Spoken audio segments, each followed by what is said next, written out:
Hello সবাইকে, সবাই কেমন আছো? অনেকদিন বাদে চলে এসেছি নতুন একটা ভিডিও নিয়ে। তো আমার এই নতুন ভিডিওটা দেখার জন্য তোমাদের সবাইকে আবার একবার ওয়েলকাম। আমরা যাচ্ছি আজকে পিকনিকে, তোমাদের দাদা ভাইয়ের অফিস থেকে সব ওদের কলিগরা মিলে সবাই পিকনিক করছে রাধিকাপুরে। তো সেই উদ্দেশ্যে বেরিয়ে পড়েছি, রাস্তায় আছি।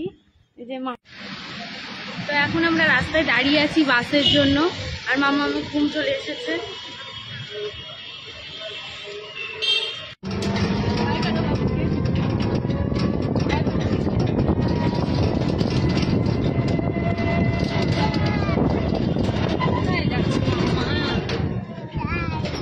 আর আমরা কিন্তু রাধিকাপুরে চলেও এসেছি, আর এসে দেখছি এখানটায় তো আজকে প্রচুর মেলার মতো ভিড় লেগে গেছে, কারণ আজকে অনেকেই পিকনিক করতে আসছে। আর এখানে কিন্তু ফার্স্ট টাইম রাধিকাপুরে আমি পিকনিক করতে এসেছি, এর আগে ঘুরতে এসেছিলাম।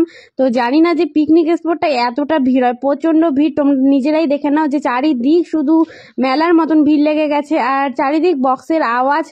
আর দেখো এদিকে কিন্তু দোকানও এসেছে অনেক। তো যাই হোক, এখন হচ্ছে পিকনিক স্পটে চলে এসেছি, আর আমরা কিন্তু অনেকটা লেট। তো এখানে প্রোগ্রাম শুরু হয়ে গিয়েছিল, তো আমরা এসে দেখছি যে এখানে যারা মহিলারাও এসেছে, তো তাদের হচ্ছে কিছু প্রতিযোগিতা রেখেছিল। তো মোমবাতি প্রতিযোগিতা হচ্ছিল, তো সেখানে কিন্তু আমিও মোমবাতি জ্বালিয়েছিলাম, কিন্তু আমি সেটা পারিনি। 7টার মতো মোমবাতি জ্বালিয়েছি, কারণ আমি হচ্ছে এর আগে কখনো মোমবাতি প্রতিযোগিতায় দিই নাই, কারণ আমার ডেসলাইট কাঠি জ্বালাতেই আমি পারি না, সেই জন্য। তো ওদিন আমি ফার্স্ট টাইম ট্রাই করেছিলাম। তো যাই হোক, প্রথম অবস্থায় 7টা জ্বালিয়েছি, এটাই অনেক। তো সবাই ভীষণ ভালো খেলছিল, আর অনেকটা মজাও হচ্ছিল। তো তারপরে হচ্ছে বাচ্চাদের একটা বল ছোড়ানো খেলা ছিল, তো ওখানে মাম্মামকেও দিয়েছিলাম খেলার জন্য। তো একটু বল ছুড়েছিল, ও তো ছোটো একদমই পারে না। তারপরে এখানে একটা গেম হচ্ছিল বল নিয়ে, এই বলটা সবার হাতে হাতে পাস করা হবে, আর এদিকে মিউজিক যখন স্টপ হবে তখন কিন্তু যার হাতে বলটা থাকবে তখনই আউট হয়ে যাবে, চেয়ার খেলার মতো অনেকটা। তো বেশ, এটা কিন্তু ভীষণ মজা হচ্ছিল। আর দেখো অনেকজন আছে, 35 জন কি 37 জনের মতো সামথিং। তো যাই হোক, তো এবার হচ্ছে আমি বুঝতেই পারিনি যে এতক্ষণ আমি খেলাটাতে থাকতে পারবো। তো অনেকক্ষণ খেলাটাতে অনেকজন ছিলাম। তো এইভাবে খেলতে খেলতে দেখো আমরা কিন্তু অনেক কমে এসেছি। তারপরে লাস্ট পর্যন্ত কিন্তু আমি খেলেছিলাম। তো তোমরা দেখো, কন্টিনিউ করো, আশা করবো তোমাদের ভালো লাগবে।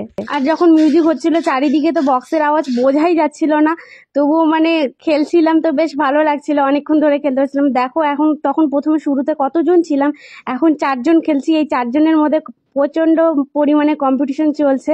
তারপরে কিন্তু আবার একজন আউট হয়ে যাবে। তো আমি তো ভাবি যে এইবারের আউটটা হয়তো আমিই হব, কিন্তু লাস্ট পর্যন্ত হচ্ছে দেখো তোমরা কি হয়। নেক্সটে কিন্তু তারপরে কিন্তু আমি আউট হইনি, এই যে এবারের মতো বেঁচে গেছি। তো আমরা তারপরে 3 জন খেলছিলাম, তো 3 জনের মধ্যে তারপরে কিন্তু 3 জনের সময় আমি আউট হয়ে গিয়েছিলাম। তো তখন 2 জন খেলছিল, তো আমি থার্ড হয়েছিলাম। তো চলো তোমরা ভিডিওটা কন্টিনিউ করো, লাস্টের শেষে কিন্তু আমরা প্রাইজও পেয়েছিলাম। তো যাই হোক, সেদিন পিকনিকে গিয়ে ভীষণ ভীষণ মজা করেছি।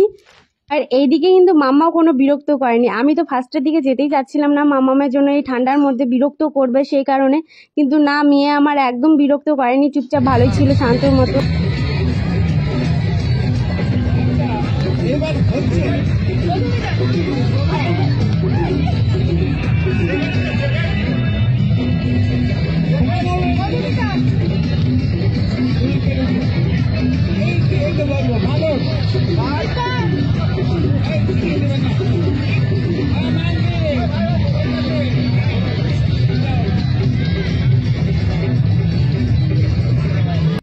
খেলা শেষ হওয়ার পর তারপরে তো খেতে বসে পড়েছি। এদিকে তো বাড়িও যেতে লাগবে, তাই না?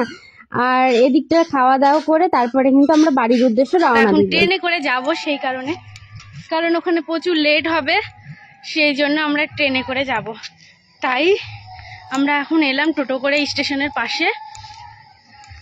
দেখো এখানটায় আমি অনেক বছর পরে এই রাধিকাপুর স্টেশনে আসলাম। অনেকদিন আগে একবার এসেছিলাম পিকনিকের ওখানে, কথা বলতে পারিনি, তোমাদেরকে একটু তো দেখিয়েছি আমি এর আগে, ক্লিপগুলো তো দেখলে তোমরা এর আগের ভিডিওতে। শুরুতেই হচ্ছে এত ভিড়, আমি তো ভাবলাম মেলা লেগেছে, তারপর দেখি যে অনেক পিকনিক এসেছে আজকে প্রচুর, সেজন্য প্রচণ্ড মেলা। আর চারিদিক শুধু বক্সের আওয়াজ, কথা বলা তো যাবেই না, কথা বললে শুনতেই পাবে না, সেই জন্য। আর কি কুয়াশা গো এদিকটা, প্রচণ্ড। দেখো এখন কেবল সন্ধ্যা হচ্ছে অবশ্যই।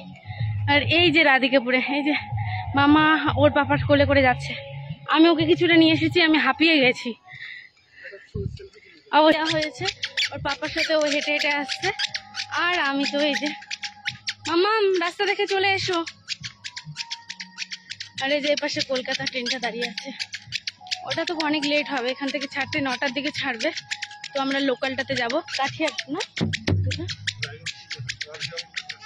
রাধিকাপুর টু কাঠিয়ার যেটা আছে সেটাতে যাব।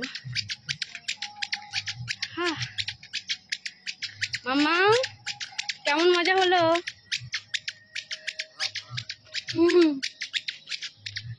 আমি তো ভাবলাম ও প্রচুর বিরক্ত করবে, না কোনো রকম বিরক্ত করেনি বাবা, একদম চুপচাপ শান্ত ছিল, খেলেছে একটু, বাচ্চাদের খেলনা হয়েছিল সেটাতে।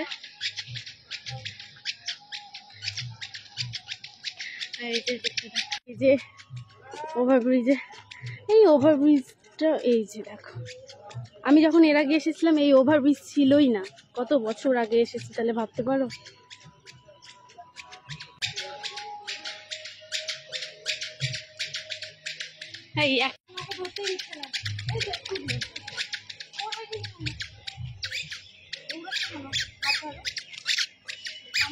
চলো আসো, এই দৌড়ে না পড়ে যাবা।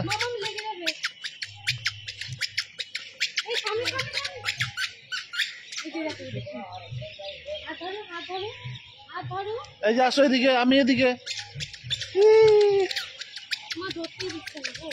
আস্তে আস্তে উঁচু নিচু আছে।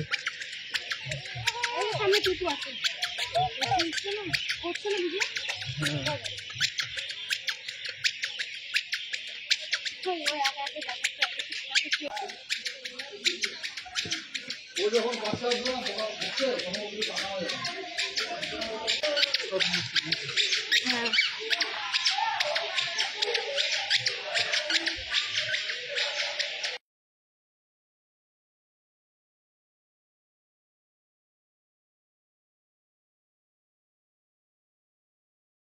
তো এই যে আমরা স্টেশনে বসেছিলাম, তারপরে ট্রেনটা 6:30 নাগাদ ছাড়লো, তো তখন আমরা ট্রেনে উঠে বসলাম। তো তারপরে সেদিন আবার কি হয়েছে, ট্রেনের মধ্যে অনেক ভিড় ছিল, কারণ হচ্ছে কেন সবাই ওখানে পিকনিকে গিয়েছিল, অনেকেই ট্রেনে করে তারপরে আসার পথে বাড়িতে আসছিল সেই কারণে। তো এই দিকটা দেখো প্রচন্ড কুয়াশা, মানে কি বলবো, যখন আসছিলাম তখনই দেখিয়েছিলাম বিকেলবেলা, মানে সন্ধ্যের আগ অবধি কুয়াশা পড়ে গেছে, আর এখন তো আরো প্রচন্ড কুয়াশা। আর মাম্মা এবার প্রথমবার ট্রেনে উঠবে, ওকে নিয়ে ট্রেনে করে কোথাও যাওয়া হয়নি, তো ভাবছিলাম তো ভয় পাবে, হয়তো অনেক বাচ্চারা ট্রেনে না ভয় পায়, তো দেখছি যে না, মাম্মা আবার হচ্ছে ভয়টা কিছু পায়নি, তো চুপচাপই ছিল। তারপরে কিছুক্ষণ ট্রেনটা ছাড়ার পর তো ঘুমিয়ে গিয়েছিল। তো চলো আমি হচ্ছে তারপরে বাড়িও চলে এসেছি, আর এই যে আমরা বাড়িও চলে এসেছি। তো চলো সবাইকে গুড নাইট, ভিডিওটা আমি এখানেই এন্ড করলাম, বাই সবাইকে।